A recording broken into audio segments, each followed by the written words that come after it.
Hello, it's Breach from Chthonia podcast, and welcome to our Monday live stream. This week has been a rather busy week in a lot of different ways. There's a whole lot that's been going on last week. I've had some things going on. Yesterday was Mother's Day here in the USA, and so went out to lunch for Mother's Day, and then I opened up as I got there and I looked at my phone, somebody had booked an appointment with me, a client appointment with me for noon, and I was like, oh my God, I forgot to change the schedule on there. But not only that, it was the email from the person that let me know that this was happening. I had to, and it was 20 minutes after I should have met with them. Right? So I ended up, and it turns out that, because I'm now using the Wix application to take payments, and as it turns out, I didn't get an email from Wix until an hour and a half. Basically, it should have been at 12. I got the email at 1:30. And I thought, okay, this is completely not going to do. So I had to spend yesterday afternoon doing some troubleshooting. Fortunately, the client was able to reschedule for a little later in the afternoon. But yeah, so the new website does seem to be getting some attention and people are looking at it. I've gotten some good reviews of it, which was transitionlifecoaching.net, and again, I have a separate Instagram account for that. Some people who have joined me on the morning, I do a morning coffee with Breach over there now. I do it every day from 6:30 to 7, and I know I've posted about that here. So that has been going on every morning. So far, so good. Even days when I've had headaches. I mean, fortunately, the headache would kick in later in the day, so early in the morning it was fine. And there seems to be an audience for that as well, and people seem to be receiving that well. So, as I said to them this morning, if you enjoy hearing me talk regularly, that's another option. I have that daily live stream. And I talk about things more from the perspective of coaching and so forth.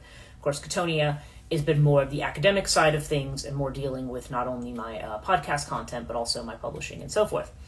And to that point, before I get into the topic I have today, which is actually quite extensive, good morning, Polity, or good afternoon, really. How are you?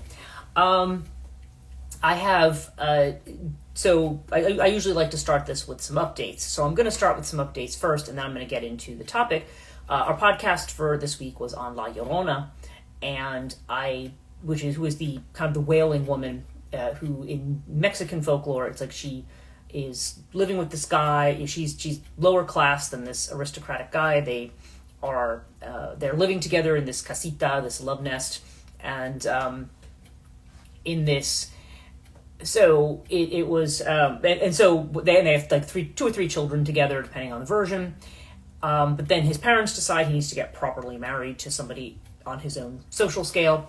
So he tells her he's going to leave her, and she's distraught. In some versions she shows up at the wedding and uninvited, and then in some fashion she kills her children. Now in some version he kills the children, but then of course there's this regret or this loss of what she's done. So now she's kind of roaming the earth, weeping and wailing for her children, and so she was generally considered to be either a bad omen, or she was someone who who could be taking revenge by trying to draw other people to their death or steal other people's children.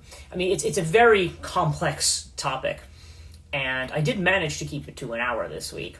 So that one was so the La Llorona one is actually quite detailed.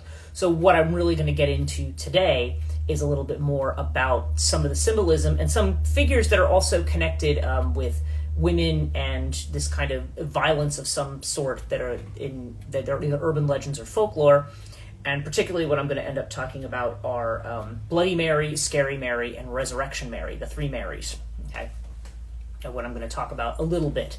I can't obviously go into the same level of detail that I'd go into in a podcast, but I will talk a little about that. But first, just a few updates. Now, today I did an Instagram post here about the fact that it is 7 years since I had my doctoral hooding ceremony. And that is a ceremony that if you have worked on your doctorate that you don't want to miss.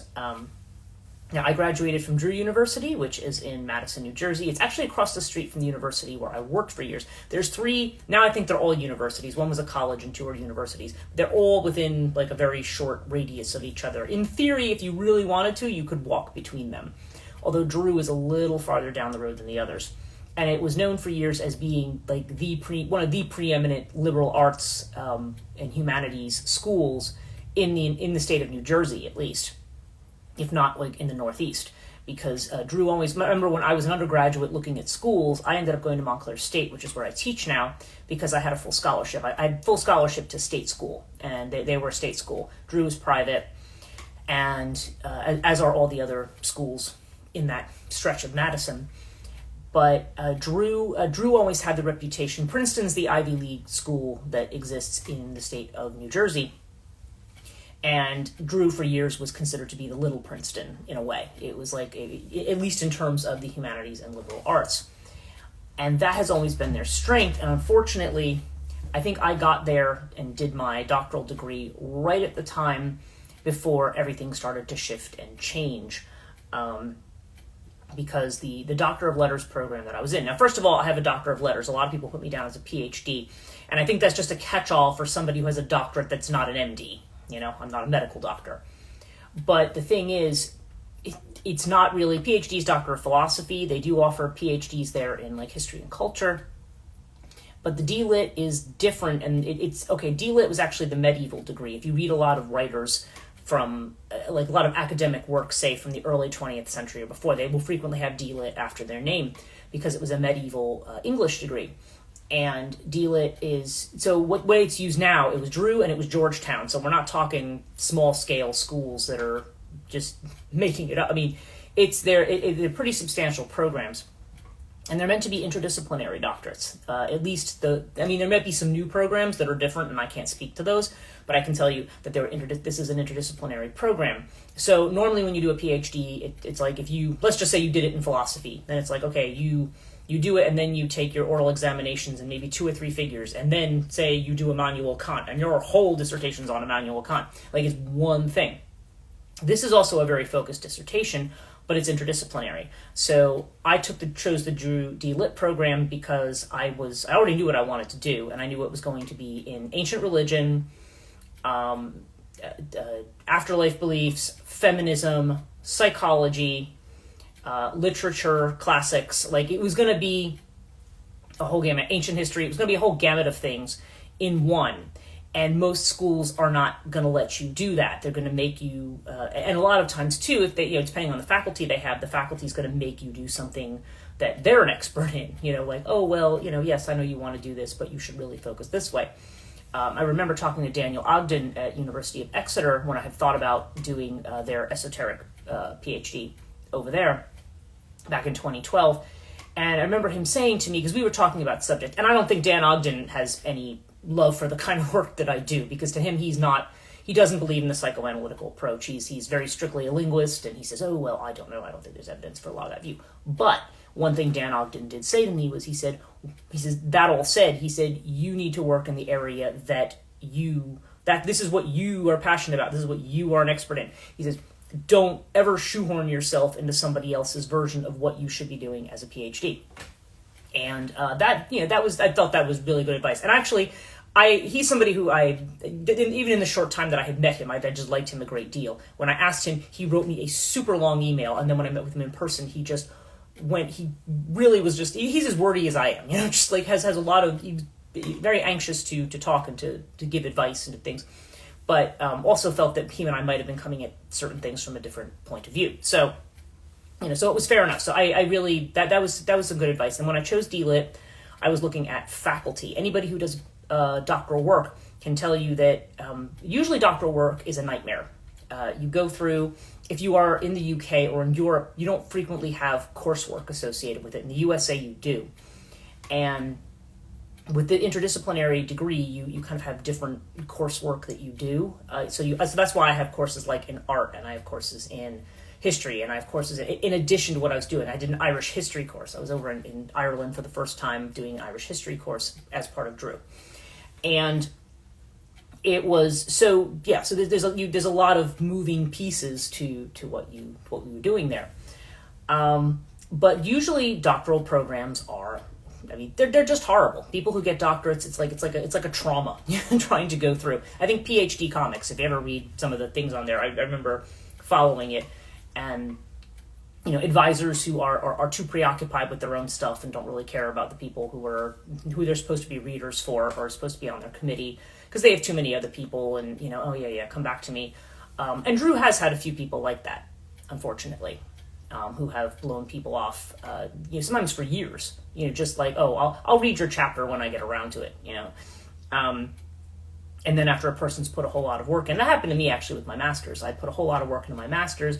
My main reader was saying, oh yeah, I'm reading it, great. And then 5 days before the deadline turned around and said to me, oh, I just started reading this. I think you should start over again. I mean, I literally, if I could have strangled her through the phone, I would have. I mean, I just could not believe that she had done that. And, but actually, in retrospect now, hearing all the stories of this person, I'm really not surprised she did that. But this is also why I don't recommend Drew's religion school to people, even though that is one of the things it's best known for. Because a lot of unless you are specifically doing what the faculty there are doing, they don't care. What you're doing. And if you're doing anything outside of, because I have a lot of friends who've gotten ministerial degrees there or became Baptist ministers and yeah, it's great for that. But if you're going to do something else, then they don't care. So that's how I ended up in Casperson. And I worked with Dr. Virginia Burke Phelan, or Ginny, as we called her. And she taught psychoanalysis and myth, and her background was in comparative lit. She worked under Robert Fagles. Anybody in the classics know who Robert Fagles is. She was somebody who was an expert in Jung. She was an expert in feminist theory. And so when I sat down to her and said, look, this is what I want to do, she's like, I know exactly what you're trying to do. And then she was able to kind of guide me from there. So she became kind of the chair of what I was doing. So Drew was really great. And the book that I produced in my dissertation is this one. You can see the lovely thing. And the title of it was Devaluing the Earth, Salvation, Immortality, and the Status of Women in Religion, a Depth Psychology Approach. This is the dissertation that I defended in November 2016. And and then that became, later with some revisions, became this book. Okay, so that's the text of that had changed. I had to add a chapter on ancient Egypt because really, when I thought about it in the broader perspective, I said, you really can't talk about afterlife beliefs in the Western world without talking about Egypt. It's just not, it really seemed like a glaring omission, so I had to put something in about that before I actually published the book, and also adding some more in about Babylonian deities and to, again, to kind of a minor degree, but just to add to the original thesis that was there. And so really that was kind of something that was foundational to Chthonia. And it was interesting too, because after I received my doctorate, after I defended my dissertation, which was right around the time of the 2016 election in the USA, and I remember this because that was the day that we found out that Donald Trump had won the election. And I defended my dissertation probably a couple days before, and I remember my staff all took me out. My entire staff where I worked at across the street came to the thing, and my parents were there too. And then they all took me out to dinner afterwards and bought me gifts and all this stuff, which was really sweet. But then I was going to England. This was the first time I was going to Canterbury, and I felt like a need to go there. I wanted to see Canterbury Cathedral, but I had gone there. And that was where I met, on that trip, I went with my friend Carla from Louisiana. Carla was very funny because she was like, I guess the place she was working was closing down, and she had posted something about really, really wanting to go to England. And I wrote back to her on Facebook. I just said, hey, I'm leaving for England in a couple weeks. Why maybe you should join me. And so she messaged me. She's like, are you serious? Can I go with you? And I was like, okay. I don't usually travel with anybody because you know how it is. Sometimes you have somebody who's like a friend and you get along great. And then somehow when you're in the same space, it's not always so great. And I didn't necessarily think it was going to be that way with her, but I just always know it's iffy sometimes when you go with people. But she really wanted to go, and I said, yeah. I said, well, just be aware that I'm doing like museums, libraries, bookstores. That was my thing. And she was like, and she says, remember, she says, baby girl, she goes, I live in a town with 3 traffic lights and a Dairy Queen. She goes, we could sit in the hotel room and it's more interesting than what I'm doing right now. So she was, so it was funny. And I was like, okay. I was like, then, and she was actually a great travel companion. But I met my friend Ellen there, who goes on Instagram, Spiral Priestess. She has her wonderful artwork, and she's actually going to be doing a Chthonia book later this year when she gets, I know she's doing some editing on it and some changing. but her Cunning Woman's Poetry Pharmacy should be coming out through Chthonia Books. But I actually met her on that trip right after I did my doctorate, and it was funny because she did a reading for me, and Carla and I had gone up and had a, because there was a store that was there at the time called Pure Magic. It's gone now. But when we were there, we went upstairs and Ellen was reading for us. And the first thing she says to me, she goes, "Oh, you've just finished some book that the ancestors are pleased about." And I was like, "Really?" So I was laughing because I had just defended my dissertation, and I don't know. We became very good friends after that. So yeah, and in fact, I think she and I probably talk every single week. So it's interesting how that came out of that trip. So anyway, so yeah, this is sort of the celebration of that. I did notice when I looked at Drew's D-Lit offerings, because I was just curious. I went back and looked at their Doctor of Letter offerings for this coming fall, and there's very few. It looks like Dr. Phelan is no longer teaching. I know her husband had passed away, and she was not very well, so I think she's not there anymore. And part of me was thinking, I almost thought, like, maybe I should approach them about, like, reviving the psychoanalysis and myth portion of it, like, if I would teach there, even as a part-timer. But then I thought, I don't want to be in this country after this year, so I don't want to commit myself to something and then walk away from it. So anyway, it was my thought. The second thing before I get into my topic today, and I don't want to spend too much time on this, is Project Lethe is out now. Okay, so, and I've advertised this. I know I advertised it at the beginning of the podcast. I am slightly annoyed with Ingram, because if you'll notice, like, you see how the binding is here? They're not, these are not the same. Somebody has, shifted off the machine of how they've produced these, and that really annoys me because they give me so much grief about how the cover template has to be a certain way and perfect, like right down to the micromillimeter or whatever. And then they go and print it, and they're very careless about it. So they're going to hear from me about that. But the book is out, and it always amazes me how large the print is, because I'm like, this is 12-point font. Like, this almost looks like it's 14 or 16 when I look at it in the book. But Maeve is the same way. So I don't know. I have to keep that in mind when I'm submitting things, because when I submit the manuscript to them in PDF, it looks, and even when they send me the proofs, it still tends to somehow look very different from what the outcome is. So, but in any case, it is certainly a very readable book. It's never going to be that high quality in terms of the covers in any way, because they do everything in CMYK. They won't let you do full color, kind of stuff. So that's coming out in probably another 2 weeks, or 3 weeks roughly. There's going to be another book coming out, so I'll be promoting that one, and hopefully I can have a day where I just maybe not one of these live streams, but where I can maybe another Fiction Friday where I can talk more about some of these books. So okay, you've got all the Chthonia updates, so that's what's new right now.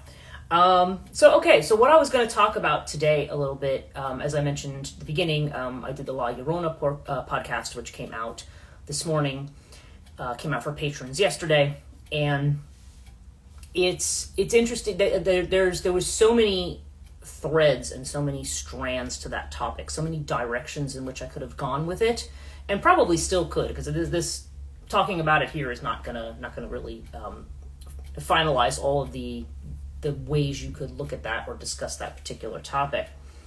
But it's interesting because, like I said, we have this mythology of the woman who is considered to be either a child murderer or she is a woman who has lost her children, and the result is someone who is either an omen of death, she becomes a warning about the seductiveness of strange women, because there, in at least one variation of the legend, she is somebody who she'll appear as a seductive woman, and then when men get close, she looks like skeletal, or she looks dead, or like one of those kind of motifs. Or people hear her in the water, and she lures men to their death. I mean, there's that variant of it as well, and in which case she's said to be somehow getting revenge on men for the death of her children.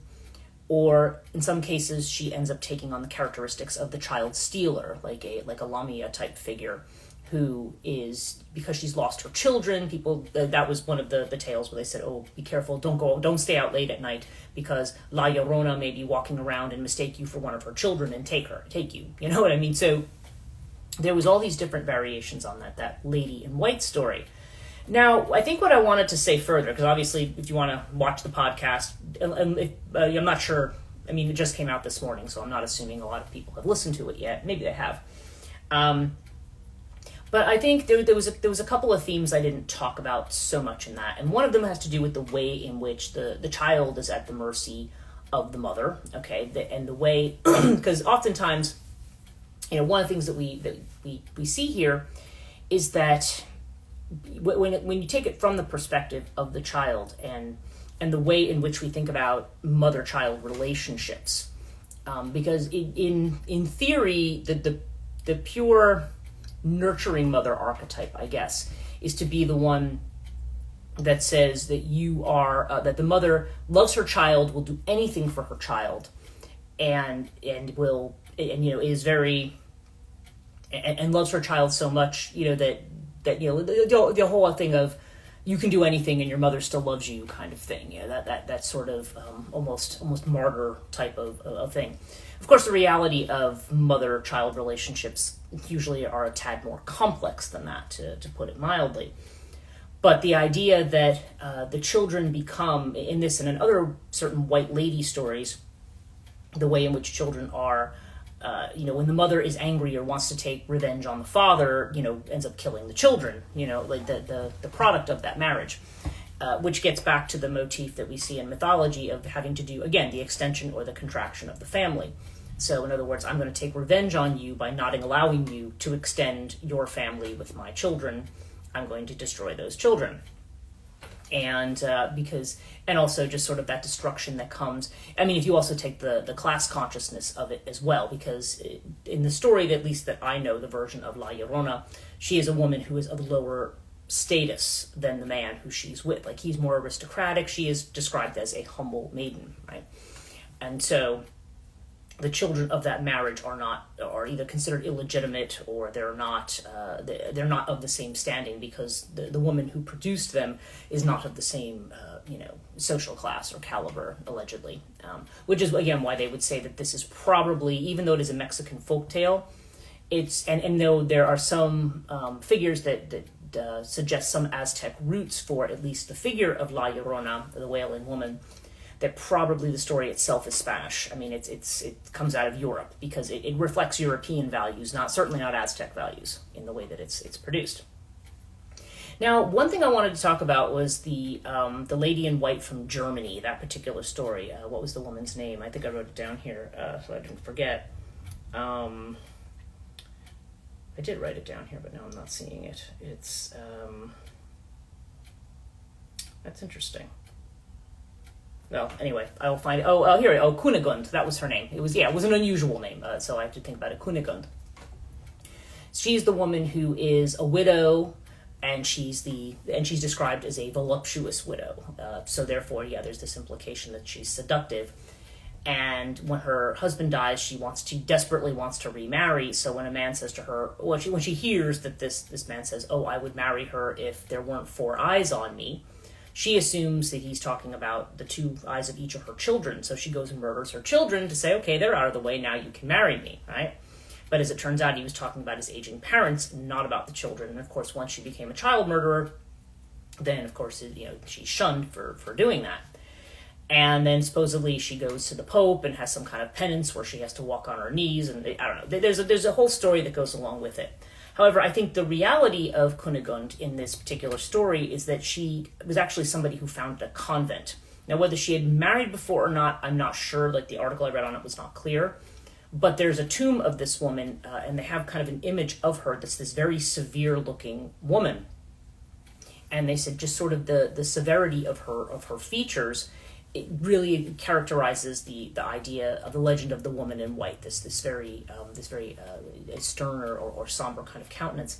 But they said near this woman's tomb are the tombs of 2 children. So it became like that legend, which probably predated her, started to become applied to her. They said, oh, that's the woman and those are the children, and it wasn't that really wasn't the case, because this woman was somebody who had founded a convent. But it had to do with this motif of the childless mother. or somebody who is the childless woman, I should say. She's not obviously a childless mother. I mean, childless, yeah, if you've murdered your children, then you're childless, right? But of the woman who does not have children. Okay, so there's the motif there, and how sometimes this white lady image gets projected onto that. It's either the woman who has her children have died, or she gets pregnant by some means. And again, it's usually somebody who has power or control over her in a way, in a more extraordinary way, because you could talk about the way in which patriarchal relationships say that a woman was subject to her husband, right? She's supposed to submit to her husband, and she's subject to her husband. But it's even more than that, because this is somebody who's not married. It's more of a love match between her and somebody who outclasses her in terms of her social status. So you have like a double whammy there. And so therefore, when something happens with her that becomes a problem, i.e. she gets pregnant, then she becomes the problem person. And it's just like, then she is the one, the man no longer wants to see her again, and then marries somebody of their own status. Or, and I had mentioned that this does, in a way, after having done Aegisthus a couple of weeks ago, it does make me think a little bit of the story of Aegisthus and Attis, where he's running wild with her in this very sensual relationship. And then it's King Midas who says, "Oh, this is not acceptable. He should be married to somebody of his own standing, and should abandon this wild Maenadic Earth Mother type figure." But then she appears at the wedding, and it drives him mad. And then there's the whole thing that goes along with that. And so, which is why I think with that, I was kind of saying, well, is this really another variation of the spurned, betrayed, or misused Earth Mother? In a way. So when you have a woman who is more, who is not of this aristocratic standing, with privilege and money and all of this, is she a representation of the Chtonic, of the earth, like of somebody, a salt of the earth kind of person, rather than somebody who is, part of this standing, although you do have examples of this in that as well. But it did make me think about, so it made me think about some of these other legends that were being compared in this Gender and Ghosts chapter that I had been reading by, I think her name is Jeannie Thomas, is the author of this particular book. And there was a couple of other figures. There were 3 other figures, and they're all named Mary, which I find interesting, because Mary is the name that we have for the Virgin Mary, right? The Mary that we frequently refer to is supposed to be the mother of Jesus, and she's this virginal woman. She's exceptional among women, blessed among women, right? And she's not quite a deity. She's still kind of submissive to that sort of patriarchal trinity, and she's not a goddess in her own right. She's submissive to that, and she acts as an intermediary. Actually, she's almost angelic in her role, where she acts as an intermediary. And she's typically seen statues of the Virgin Mary. She's either wearing blue and white, or she's wearing all white. Okay, so she's an interesting kind of lady in white, but she tends to represent these concepts of purity, right? Purity and submission and chastity and obedience and things like that you see nuns taking up vows on, that kind of stuff, for example. So it's interesting that these what this woman refers to as deviant femmes, okay, take on this they all have these names Mary, and they have there's Bloody Mary, there's Scary Mary, and there's Resurrection Mary, which she doesn't talk about, but that is another Mary urban legend folktale, which I did want to kind of mention in terms of the motifs here and where they come from. So Bloody Mary, I don't know how many people you might have grown up with this, but you always have these things of, if you'll have a weird thing, like we have a place in New Jersey, it's called the 666 Tower, and if you drive around it a certain number of times at midnight, like the devil's going to appear. Like there's some like superstition or legend or folk tale connected with some kind of ritual that you do. And so the Bloody Mary ritual is supposed to be that you like look in a mirror and say Bloody Mary like 3 times, 12 times, whatever the number is. And supposedly this woman's going to appear. Now the backstory of this of Bloody Mary is that, and again, there's variants of this myth where there's either a husband or a boyfriend who murders her. In some, there's the idea that she has her head chopped off by her husband. In another version, she's having a sleepover and her boyfriend comes over, and then when they're sleeping together, he stabs her to death. There's something kind of reminiscent of some of the slasher films too, right? Like the Friday the 13th motifs and stuff like that. The idea that you are, because certainly that first Friday the 13th movie, it was just like there just seemed to be this thing of Jason appearing to these people who were engaged in certain sexual activities or teenage activities that were more subversive, I suppose. And while I don't think Friday the 13th was intended to be kind of a cautionary tale in that respect, to some people it comes across that way a little bit. So, but okay, so Bloody Mary. So why is Bloody Mary killed? Is it just she's just there and she's an innocent victim of sexual violence? What at least one of the versions they said was that she is supposed to be a woman who is, and I quote this, she is arrogant or conceited, and she has a child, and she's too interested in the child and not in the men who find her attractive. Okay, so the fact that what makes her conceited and arrogant is that she doesn't want to be involved with the men around her, and she's interested in raising her child. Now, from that perspective, she's sort of the opposite of La Llorona. Like she's not somebody who's willing to discard her children for a man. It's just the opposite. She's not willing to take a man on because she's focused on her child, right? So it's a bit Bloody Mary's a bit of the opposite motif. But in some versions, she's cornered and assaulted by men and then murdered, and then her baby's murdered too in that version. So of course, it's obviously a very horrific kind of story.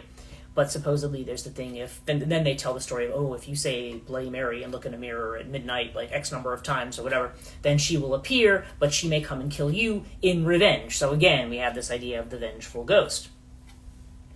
And that's interesting because in this particular chapter, at least one of the girls who knew about the legend, when she was interviewed, she says, because of her vanity, she's trapped in a mirror. And I'm like, vanity, that's really interesting. Somebody who says, yeah, I'm more focused on raising my child and not on, the sexual advances of men. So therefore I'm vain. Interesting, right? Interesting how it becomes that, and how it becomes almost this kind of cautionary tale.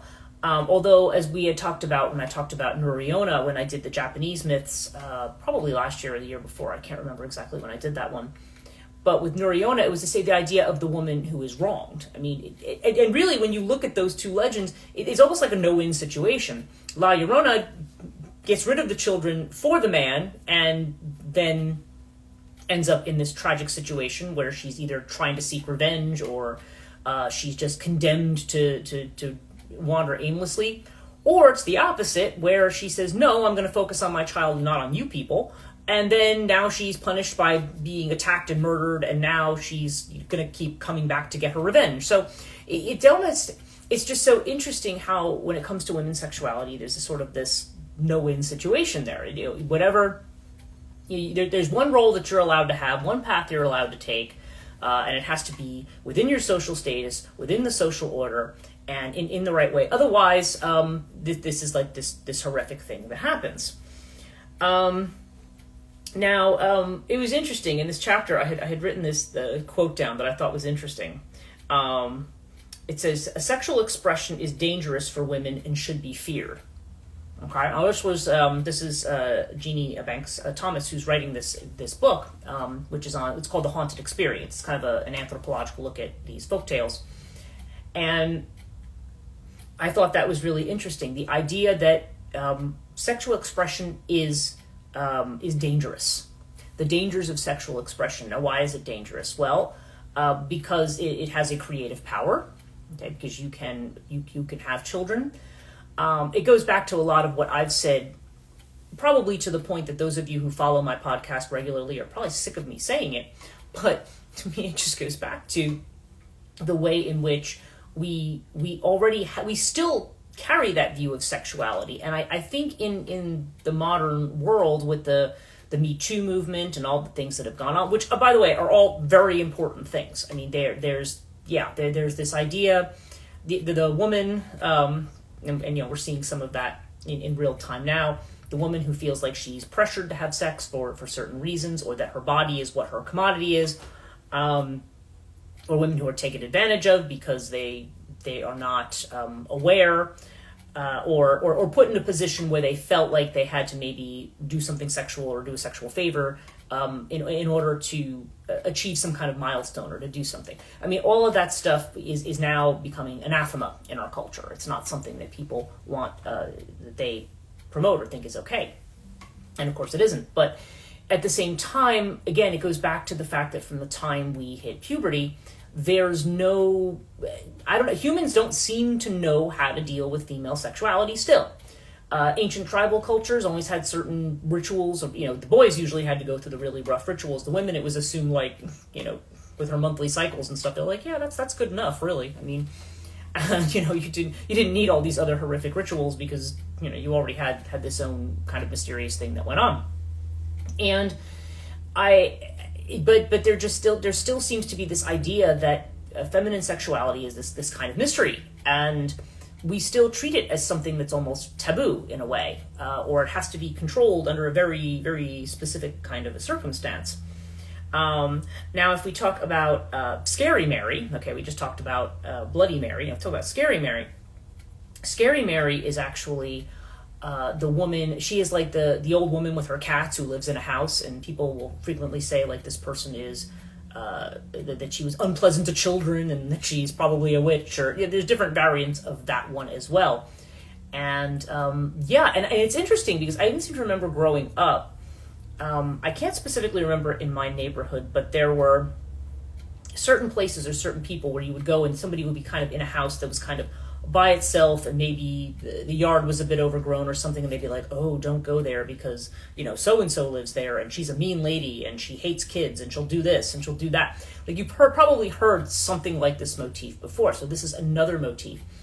And the Scary Mary story was supposed to be that, at least the version that I was reading in this particular chapter, was that kids were, Scary Mary is a woman who, she dies, okay, like her cat disappears, and then supposedly she's out in the woods with a lantern looking for her missing cat, okay, which, frankly, yes, that would be an extremely important thing. If my cat was missing, I'd be doing the same thing, probably, because cats are overlords, but she had, in this particular one, there was this story of, what it is the house that she lived in after she died is vacant, and it becomes a place where teenagers go to party and to have sex. That's where they go to engage in all the things that are considered subversive, the things they're not supposed to do.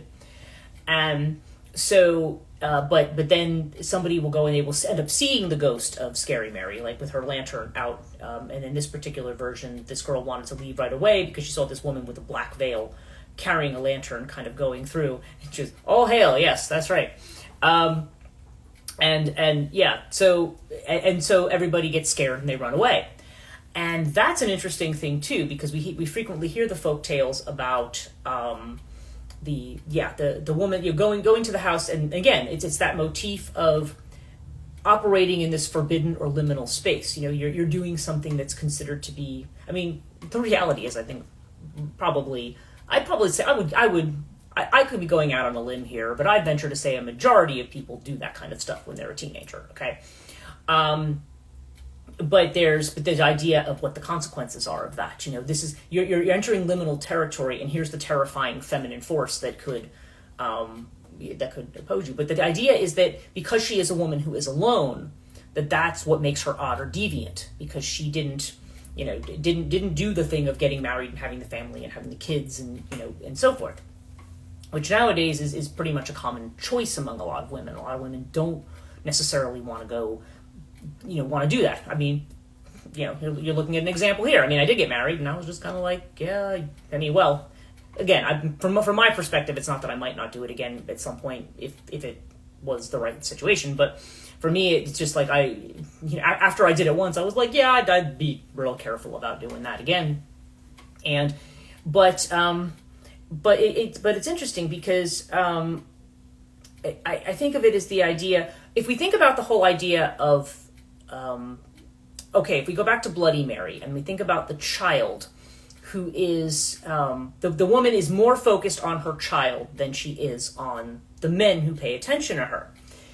Another variation of that, really, if you want to think about it metaphorically, is the woman who is dedicated to her own work, her own purpose, her own independence, and not to just attracting and pleasing a man, is also that kind of subversive. And there's a society that almost says, well, the female independence is something, again, it's dangerous and something that somehow should be punished, because, again, that sexuality needs to be under some kind of masculine control.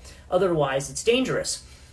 There was a book, I think W. Scott Poole wrote this book. I think it was called Monsters in America.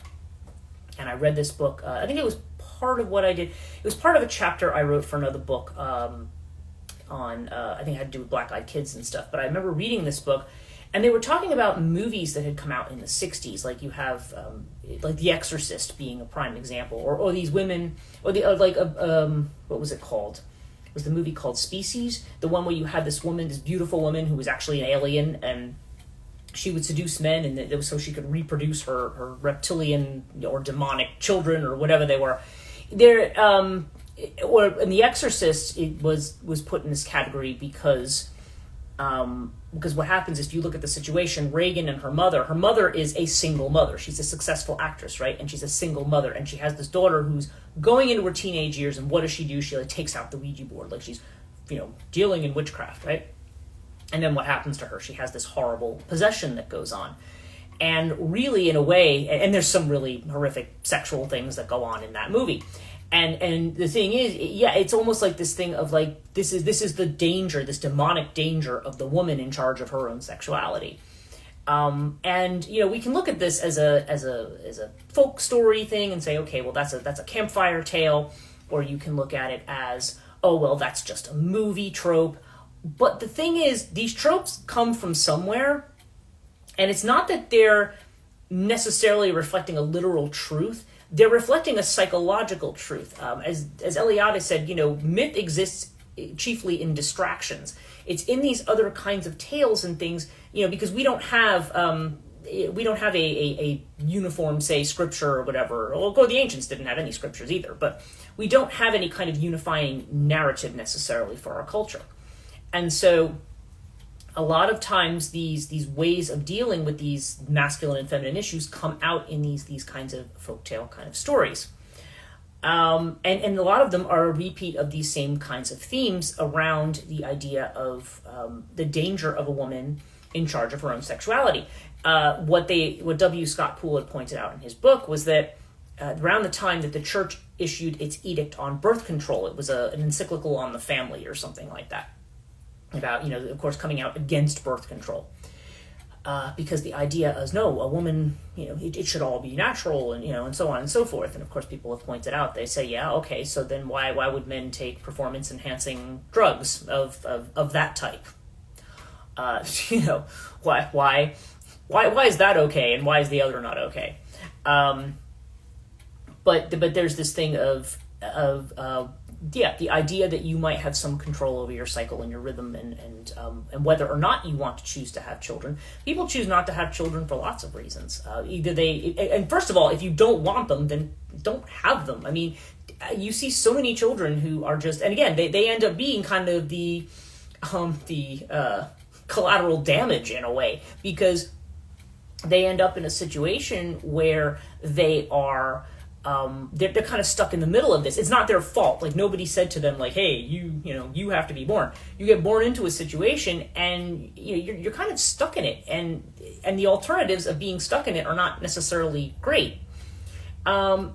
So to me, that's a decision that when somebody makes it, they want to be committed to that decision. You want to be able to raise your children. You want to be able to, you don't want to just do it because it's like, something you do, like buying furniture. You want to have a kid because you are committed to the role of being a parent.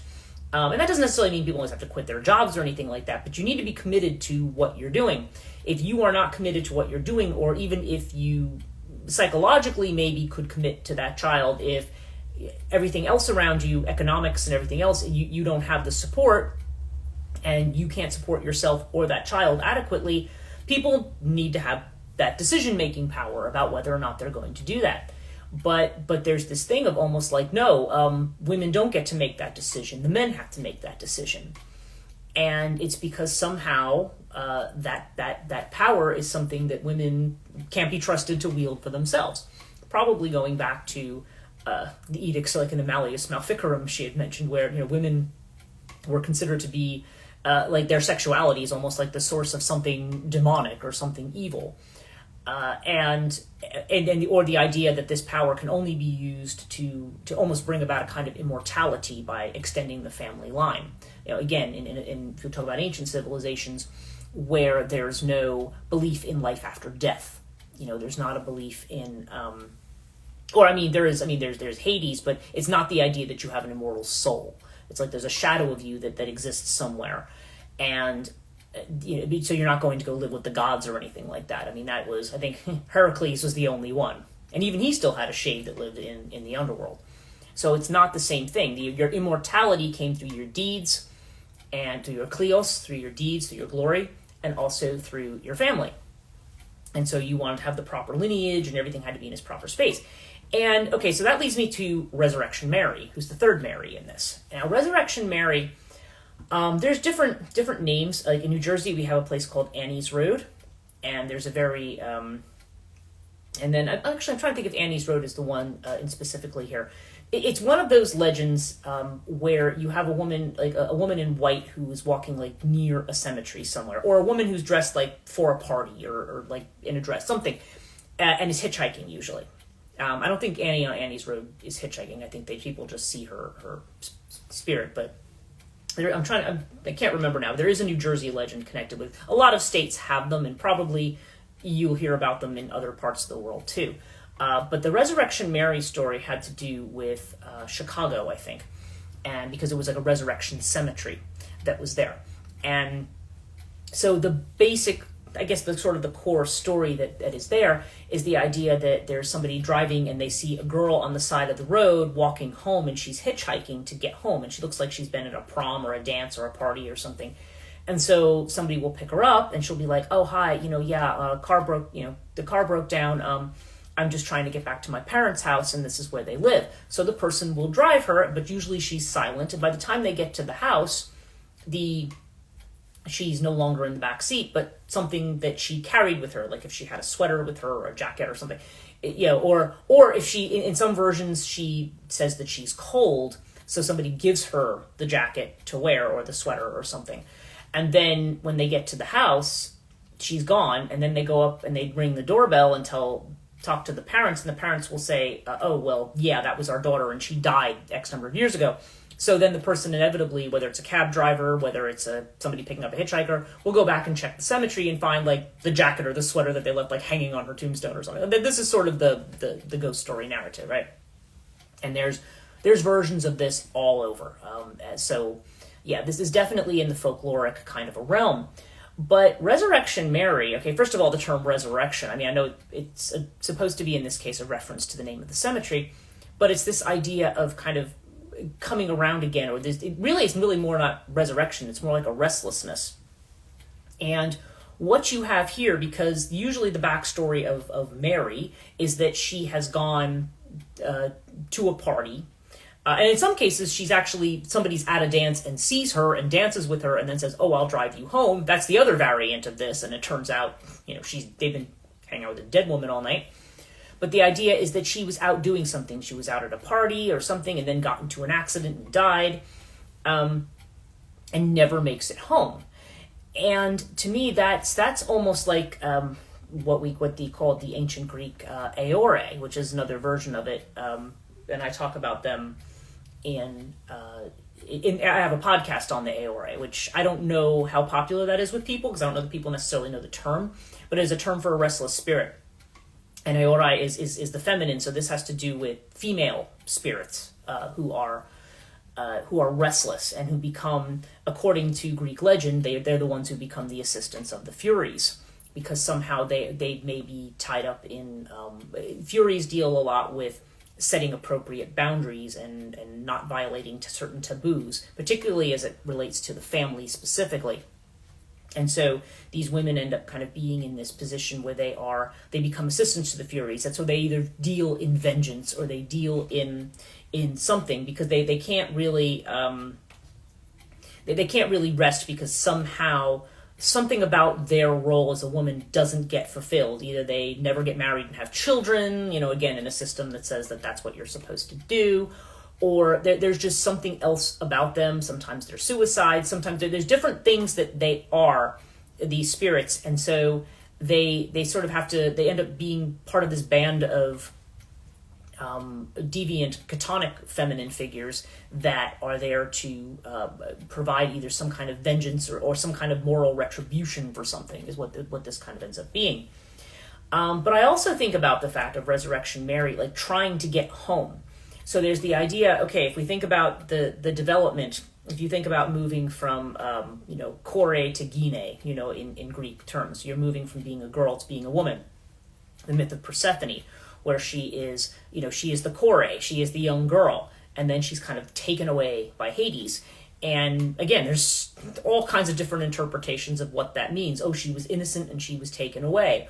My view on it is, okay, yeah, she may have been taken away, but I think it's more of the motif of you were taken away by the dark stranger your mother doesn't like. It's more of that kind of a thing. And again, I take the evidence from the text for my point of view on that, the Greek text. But it's more the idea that she's there, and then once her mother finds her in the underworld and wants her to come back, I mean, she does want to see the above ground world, because Hades is not like, it's dark and gloomy, and, she'd rather be in the above world. But then when her mother says, well, you didn't eat the pomegranate seeds, and she's like, and what she actually says is, well, my husband tricked me into it, and now I'm in love with him. It's something to that effect. And I said, that sounds bogus to me. That sounds like this is this excuse you give your mother when she catches you with somebody she doesn't want you with. You're like, oh, well, this was kind of what happened, and it wasn't really my fault. So, yeah, there's an element of that, and there are many interpretations of that myth that are kind of like that. And some people don't like that because they imply, like, oh, well, you're implying that somebody, like, the people who have the narrative of, oh, she was asking for it or she really wanted it. And that's not where I was going with that at all. To me, because Persephone is a goddess, and the metaphor there is of moving from kore to gine. When you move from being a female child to being a woman, and everything that goes along with being a woman, growing a pair of these, and starting menstruation and starting to get interested in sex and things like that, like all the stuff that happens when you hit puberty as a female, it can happen in a way that is almost like you, the kore or the child or the girl aspect of you gets ripped away like really fast. And to me, it's almost metaphorical of that is what it is. I don't know about, again, this is just my personal experience, and I can't say that just because it's mine that it's everybody else's. But I can tell you that for me, I retained my imagination in my girlhood for a very long time. And then when I went into puberty and overnight, everything, things the way it goes, right? Everything changes like overnight. I really can almost remember a space of a half an hour between playing with dolls and being interested in boys. I mean, I mean, it was traumatic enough that I still remember it. Okay, and it's not that I'm saying, oh, I want to go back to being a child again, but there's something that's lost when you do that. When you are, it's almost like you've been torn away from something where. Like if you read fairy stories and things, okay? I remember watching some of the fairy stories from Iceland. And there's a version of this that happens to boys too. But there was a young man who was talking about, well, he's an older man now, but when he was a boy, he used to see the fairies, like there was a doorway that would open up in this mountainside or something. And there was a fairy woman, and he would talk about her inviting him in and giving him a certain kind of cake to eat or something like that. And he talked about that in very great detail. But at the end of the story, he literally says this. He looks very sad about it too. It's a really weird statement, but he looked really sad about it. He said, "Then my testicles dropped, and the door never opened for me again." Okay, and that phrasing is just like, yeah. But point taken as to what he's saying is that world that seems to be open to you, it's like once you start moving into adulthood and once you start moving towards this different way of relating to masculine or feminine or whatever it is for you, whatever is your opposite, or even for people who are interested in the same sex, there's still to a certain degree this renegotiation of masculine or feminine or whatever it is. You are you are changed forever. It's like, that's like I talk about mini deaths. That's like a death. You are no longer a child. Now you are moving into adulthood. And you're kind of in a liminal state because you're not really an adult yet. You're not an independent adult. Like, legally, you're still a child. But biologically, you're something else, which is why in some places you hear about girls getting married as young as age 11 or 12, which we think is horrific. And yeah, actually it is. But from the perspective, the idea is that biologically she has all the moving parts and they work. And that's the consideration there. I mean, that plus, usually those things were arranged for social reasons or, certain kinds of political alliances or whatever. But the woman who is at that age, she's at this age of, you're put in this kind of very vulnerable kind of position. And so Resurrection Mary, in a way, okay, when I think about being cut off from the family, so if we developmentally look at that in conjunction with how you are with your family as a child versus how a lot of people end up being in adolescence. Now, again, I'm not going to speak for everybody, but certainly a very common thing for myself and a lot of my friends and my peers was that when you may have been somebody who was very engaged and very involved with your parents, your family, everything, and then when you become a teenager, all of a sudden you're sullen, you hate everybody, stand over there, please don't let me be associated with you, and I'm going to lock myself in my room. I mean, that's a thing that happens. And now it's weird because they treat that almost as a disorder. Like I think I've talked about how the DSM now characterizes what they call ODD, literally, ODD, oppositional defiant disorder, into some kind of insurance category. A teenager, a person adolescent who acts in a rebellious manner. I'm like, that's not a disorder. And it bugs me that people treat that as a disorder. It's like, no, this is somebody moving into a phase of life that's vulnerable and deciding, well, we've got to take that person out and medicate them. No, that's not the answer. It goes back to the fact that we don't have an answer to this liminal space. We don't have a good way of, all we have are all these cautionary tales about what's going to happen to you if you don't follow the same old patriarchal script. And that's just, in this day and age, it's just not an answer. It's just not acceptable. In my opinion, I don't think it's acceptable. I think there has to be a different answer. Now, people might say to me, okay, well, what's the answer then? And I'm like, well, I don't know. But it's something that certainly needs to be talked about.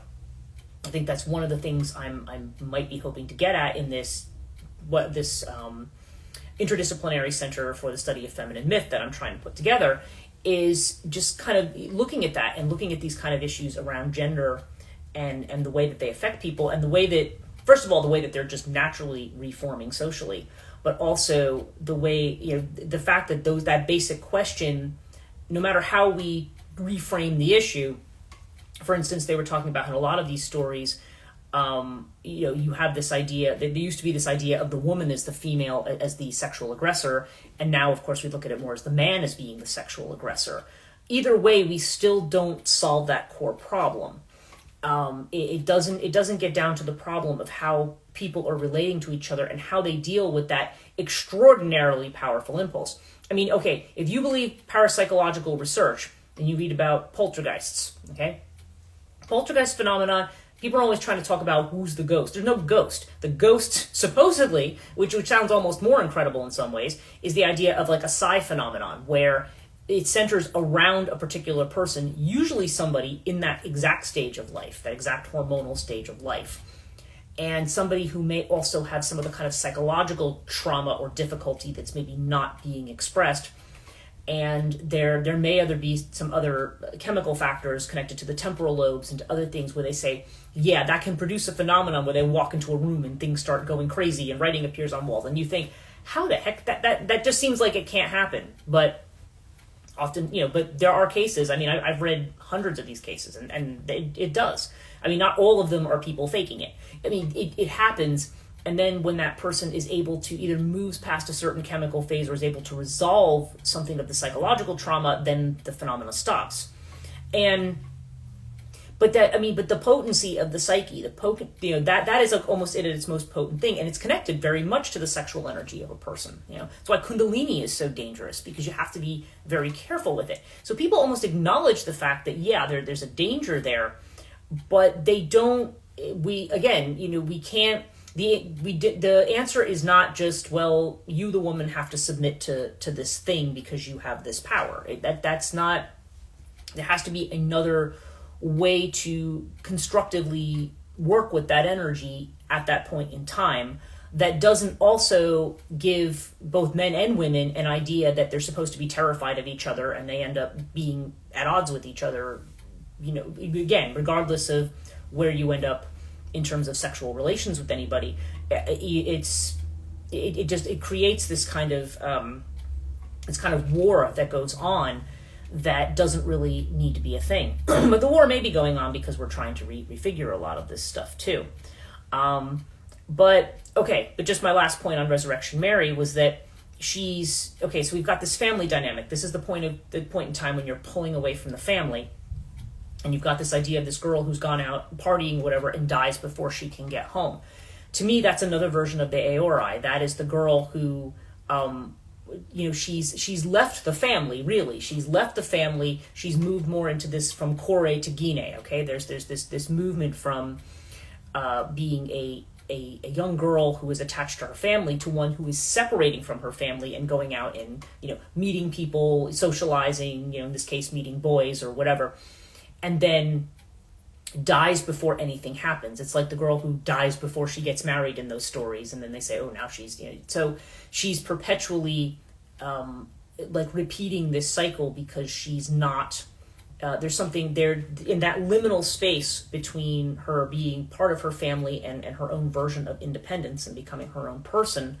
She died, something went wrong. So the danger of the liminal space, the worst that could happen happened, right? So it's almost like she's perpetually stuck in that particular space all the time. And it does remind me of a lot of these legends of how these types of restless spirits are supposedly connected to the Aori. Now, I don't know that the Resurrection Mary stories are meant to be cautionary tales towards young men or anything, because nothing bad happens to them. It's just they turn up at the parents' house and they're like, either the parents get mad for the person turning up, or they have to they have to relive the sorrow again of that person being lost. So, interesting stuff in terms of the way that these Jeannie Banks Thomas calls the Deviant Femmes, and the way in which they are in folk tales. They kind of represent the ways in which the ways in which we don't know how to negotiate the difficulties with negotiating male-female relationships in particular, in terms of feminine sovereignty and independence, the woman's relationship to her child, and also her relationship to other men, and also her relationship in terms of her social status with connection to men as well. So, there's like I said, there's an awful lot there. Somebody wanted to write a paper or dissertation or something. You could take any one of those components and could probably put a lot into it. So, so those are my thoughts for today. Be interested to know, people see the La Llorona podcast, what you think about that and the things that I talk about there, because I didn't talk about, this is a lot of stuff that I didn't talk about in the podcast. So, hopefully you will watch that and enjoy it. And so that's it for me today. We're at 1:03. I try to keep this to an hour. Frequently I've not been keeping it to an hour because, as I've said, I can talk and talk and talk, and I can end and to death. So I noticed that when I'm editing things, I'm just going, I keep doing that. That's my thing. And I say okay a lot too. I sound like Mr. Mackey on South Park. Okay. So this is where I end up with all this. But anyway, I hope you enjoyed listening to me today. I hope that this was enlightening in some way, makes sense to you, or that you find it interesting. Obviously, if you have any comments, I'm always glad to hear people's comments and respond to that. And again, if you didn't catch this whole thing, it will be up it'll be on Instagram for a while, I guess, until they delete the lives. but I also download it and I put it on YouTube, which I will do for tomorrow. So everybody enjoy the rest of your week. Thank you so much for listening. I really appreciate it. And thank you, Polly. Yes, so good. Looking forward to listening to the podcast soon. Thank you so much. Yes, and I do hope you enjoy it. Like I said, if you have any comments, definitely let me know, because I'm always interested in, I talk to people a lot, but I also like to hear what people have to say about it too. So so everybody have a wonderful week, and we will see you either on Transition Life Coaching tomorrow, or I'll see you next week. Take care.